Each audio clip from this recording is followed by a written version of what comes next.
आप सभी का मेरे इस चैनल डॉक्टर दीप्ति होम्योस पे बहुत-बहुत स्वागत करती हूँ। दोस्तों, क्या आपके या आपके आसपास या फैमिली में किसी के पेट का आकार अचानक से बढ़ता चला जा रहा है या फिर पेट में बहुत ज़्यादा भारीपन या सांस लेने में तकलीफ या भूख कम लगने जैसी कोई समस्या है? अगर इस तरीके की कोई भी समस्या है, इस तरीके के सिम्पटम्स अगर आपके आसपास या आपकी फैमिली में किसी भी मेंबर्स को हो रहे हैं, तो कई बार ये समस्या सिर्फ वज़न बढ़ने की समस्या नहीं होती है, बल्कि एक कंडीशन होती है जिसे हम असाइटिस कहते हैं। यानी कि जो आपकी जो एब्डोमिनल कैविटी होती है उसमें बहुत एबनॉर्मल तरीके से कुछ लिक्विड या तरल पदार्थ जमा होने लग जाता है और ये सारे ही सिम्पटम उस चीज़ के संकेत। तो दोस्तों, आज की इस वीडियो में हम इसी बारे में बात करने वाले हैं कि आखिर असाइटिस होता क्या है, इसके मुख्य कारण क्या हैं, इसके सिम्पटम्स क्या होंगे, इसके लक्षण कैसे होंगे और इसकी कौन-कौन सी जांचें आवश्यक होती है जब कभी इस तरीके की आप प्रॉब्लम देखते हैं। इसका मैनेजमेंट और होम्योपैथी ट्रीटमेंट के बारे में आज हम इस वीडियो में बात करने वाले हैं। सो दोस्तों, अगर आप मेरी इस वीडियो को पहली बार देख रहे हैं और अभी तक चैनल को सब्सक्राइब नहीं किया है तो जल्दी से चैनल को सब्सक्राइब करिए और अगर वीडियो अच्छी लगती है तो लाइक ज़रूर करिए और बेल आइकन को प्रेस करना बिल्कुल मत भूलिएगा। तो चलिए शुरू करते हैं और जानते हैं सबसे पहले कि असाइटिस आखिर होता क्या है। दोस्तों, अगर हम बात करें असाइटिस की, तो असाइटिस एक ऐसी स्थिति होती है जिसमें आपके पेट के अंदर मौजूद जो पेरिटोनियल कैविटी होती है, जो आपके ऑर्गन्स के बाहरी रूप की एक लेयर होती है, उसमें बहुत अधिक मात्रा में जो फ्लूइड होता है या जो तरल पदार्थ होता है वो जमा हो जाता है। अगर आप देखें तो सामान्य परिस्थितियों में या फिर नॉर्मली आपके पेट के अंदर थोड़ी सी मात्रा में फ्लूइड होता है, जो आपके अंगों के मूवमेंट में या जो आपके ऑर्गन्स होते हैं उसके मूवमेंट में सहायता करता है, उसको अच्छे तरीके से मेंटेन करने में या इंजरी होने से बचाने में हेल्प करता है।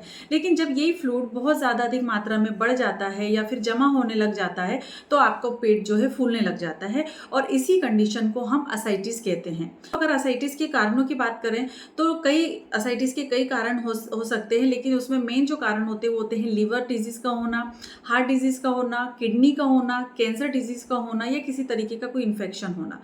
तो अगर सबसे पहले हम बात करें लिवर डिजीज़ के बारे में कि लिवर डिजीज़ की वजह से असाइटिस किस तरीके से होता है, तो सबसे अधिक मामलों में असाइटिस का जो रिलेशन होता है वो लिवर डिजीज़ या लिवर सिरोसिस से ही होता है। जब लीवर लंबे समय तक डैमेज होता रहता है या फिर वहाँ पे किसी तरीके की पैथोलॉजी हो जाती है तो वहाँ पर आप देखेंगे कि आपके बॉडी में लिक्विड या फ्लूइड रिटेंशन होने लग जाता है। पोर्टल वेन में प्रेशर बढ़ जाता है जिसे हम पोर्टल हाइपरटेंशन के नाम से जानते हैं। शरीर में फ्लूइड बैलेंस बिगड़ जाता है जिसके कारण आपके पेट में पानी जमा होने लग जाता है। दोस्तों, सेकेंड कंडीशन हार्ट डिजीज़ के बारे में मैंने बताई, तो ऐसी बहुत सारी हार्ट रिलेटेड प्रॉब्लम्स होती हैं जब हार्ट शरीर में ब्लड को प्रॉपरली या सही तरीके से पंप नहीं कर पाता है। हार्ट से रिलेटेड बहुत सारी डिजीज़ में ऐसा होता है जब हार्ट प्रॉपरली अपना काम नहीं कर पाता है तो फ्लूइड रिटेंशन हो सकता है। इसे ही हम असाइटिस कहते हैं और इसी वजह से असाइटिस जैसी प्रॉब्लम हो सकती है। किडनी डिजीजेस की अगर हम बात करें तो अगर किडनी के जो फंक्शंस हैं वो हैम्पर हो जाते हैं, प्रॉपरली किडनी कार्य क्षमता नहीं कर पाती है या उसकी जो कार्य है उसकी कमी की वजह से उसके प्रॉपर फंक्शन में होने वाली डिस्टर्बेंसेस की वजह से भी आपके शरीर में पानी या नमक जमा होने लग जाता है और उसकी वजह से आपके बॉडी में स्वेलिंग आपको महसूस होने लगती है। कैंसर रिलेटेड डिजीज़ में कुछ कैंसर्स, जैसे कि अगर आपके एब्डोमिनल ऑर्गन से जुड़े कोई कैंसर्स हैं तो वहाँ पर आपको असाइटिस की प्रॉब्लम हो सकती है और कुछ इन्फेक्शन जैसे ट्यूबरकुलोसिस में भी असाइटिस का एक मेन कारण माना जा सकता है। तो ये कुछ नॉर्मल कॉमन कॉजेज़ थे जिस वजह से आपको एसाइटिस की प्रॉब्लम हो सकती है। तो जांचें कराने के बाद में पता चलता है कि एसाइटिस या आपके बॉडी में आपके पेरिटोनियल कैविटी में फ्लूइड रिटेंशन का मेन कॉज क्या होता है। तो उसकी प्रॉपर इवैल्यूएशन बहुत ज़्यादा ज़रूरी है। कोई भी मेडिसिन को शुरू करने से पहले उसके पीछे के कॉजेज़ को जानना बहुत ज़्यादा इंपॉर्टेंट होता है। अगर हम असाइटिस के सिम्टम्स या लक्षणों के बारे में बात करें तो जब भी कभी आपके बॉडी में आपके पेरिटोनियल कैविटी में फ्लूइड जमा हो जाता है तो आप हमेशा देखेंगे कि पेट का आकार आपका बहुत ज़्यादा बढ़ा हुआ सा महसूस होगा। पेट में आपको बहुत ज़्यादा टाइटनेस, बहुत ज़्यादा भारीपन सा महसूस होगा। इसके साथ में आपको तेज़ी से वज़न बढ़ने जैसी शिकायत सामने आने लगेगी, भूख कम लगने लगेगी, पेट दर्द और डिस्कम्फर्ट जैसी प्रॉब्लम आपको शुरू हो जाएगी। आपका पेट बहुत ज़्यादा बढ़ जाने की वजह से आपको सांस लेने में काफ़ी ज़्यादा परेशानी होने लगेगी, क्योंकि वहाँ पर बहुत ज़्यादा फ्लूइड रिटेंशन हो गया है, तो वहाँ पे आप प्रॉपरली ब्रीथ नहीं कर पाते हैं। पैरों में सूजन आने लगेगी, लेग स्वेलिंग की प्रॉब्लम और थकान और कमज़ोरी जैसे सिम्टम्स आपको असाइटिस में देखने को मिल जाते हैं। अगर आपको असाइटिस हो गया है तो डॉक्टर आपको किस तरीके की जांचों की सलाह दे सकते हैं, जिससे आप पता लगा सकते हैं कि आपको आखिर असाइटिस किन कारणों की वजह से हुआ है। तो सबसे पहले तो अल्ट्रासाउंड एब्डोमेन, आप अपने एब्डोमेन का अल्ट्रासाउंड कराते हैं, जहां पर आपको पता चलता है कि आपके पेट में फ्लूइड रिटेंशन का मेन कारण क्या है, या फ्लूइड रिटेंशन हुआ है या कुछ और प्रॉब्लम हुई है। इसके बाद में जो सेकेंड टेस्ट होगी वो LFT होगा, यानी लीवर फंक्शन टेस्ट। आपके लीवर की स्थिति को जानने के लिए भी इस टेस्ट को कराया जाता है। KFT किडनी फंक्शन टेस्ट भी कराया जाता है कि आपकी किडनी प्रॉपरली वर्क कर रही है या नहीं कर रही है, कहीं उसकी कमी की वजह से तो आपके बॉडी में फ्लूइड रिटेंशन नहीं हो रहा है। ब्लड टेस्ट कराए जाते हैं, जैसे कि CBC कराया जाएगा, आपके बॉडी में एल्ब्यूमिन का लेवल कितना है वो देखा जाएगा, बॉडी में इलेक्ट्रोलाइट्स की क्या कंडीशन है वो देखी जाएगी। इसके साथ ही साथ एसाइटिक फ्लूइड एनालिसिस भी बहुत ज़्यादा ज़रूरी होता है। तो कभी कभी पेट से फ्लूइड का सैंपल लिया जाता है और उसकी जांच कराई जाती है, और उसके पीछे के कारण को पता लगाया जा सकता है। तो दोस्तों ये थी असाइटिस के क्या एनालिसिस कैसे करेंगे, इसके डायग्नोस्टिक टेस्ट क्या होंगे। असाइटिस में कुछ लाइफस्टाइल मैनेजमेंट होते हैं जो आपको जानना बहुत ज़्यादा ज़रूरी है। तो कुछ महत्वपूर्ण या इंपॉर्टेंट बातें हैं जो मैं आपको इस वीडियो में बताऊंगी। तो सबसे पहले, अगर आप असाइटिस के पेशेंट हैं, आपके बॉडी में फ्लूइड रिटेंशन हो रहा है, तो सबसे इंपॉर्टेंट बात है कि आपको नमक का सेवन कम कर देना है, एल्कोहल से बचना है, बहुत ही ज़्यादा बैलेंस डाइट आपको लेनी है, हमेशा आपको आपके नज़दीकी डॉक्टर से हमेशा निगरानी में रहना है, उनकी सलाह ही लेनी है। और लीवर डिजीज़ होने पर भी आपको बहुत ज़्यादा देखरेख की ज़रूरत होती है। तो इस तरीके से आप कुछ मैनेजमेंट जो है वो कर सकते हैं। दोस्तों अब आगे बढ़ते हैं और जानते हैं होम्योपैथी और असाइटिस के बीच का आप किस तरीके से इसको ठीक कर सकते हैं। तो होम्योपैथी में किसी भी रोग का दवा का चयन जो होता है वो उसके पूरे लक्षणों पे, उसके जो भी सिम्टोमेटोलॉजी होती है, उसके कारण, आपकी बॉडी या आपकी फिजिकल कंडीशन कैसी है और आपका मेंटल लेवल कैसा है या अंडरलाइन कॉजेज क्या है, उसके आधार पर ही होम्योपैथी ट्रीटमेंट किया जाता है।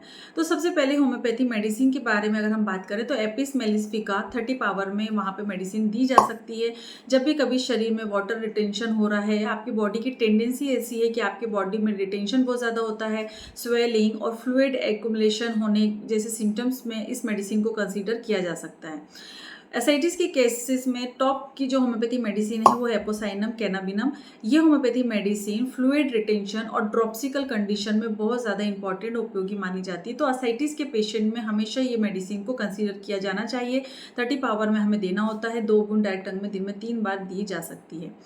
दोस्तों इसके बाद में जो हमारी नेक्स्ट होम्योपैथी मेडिसिन है वो लाइकोपोडियम।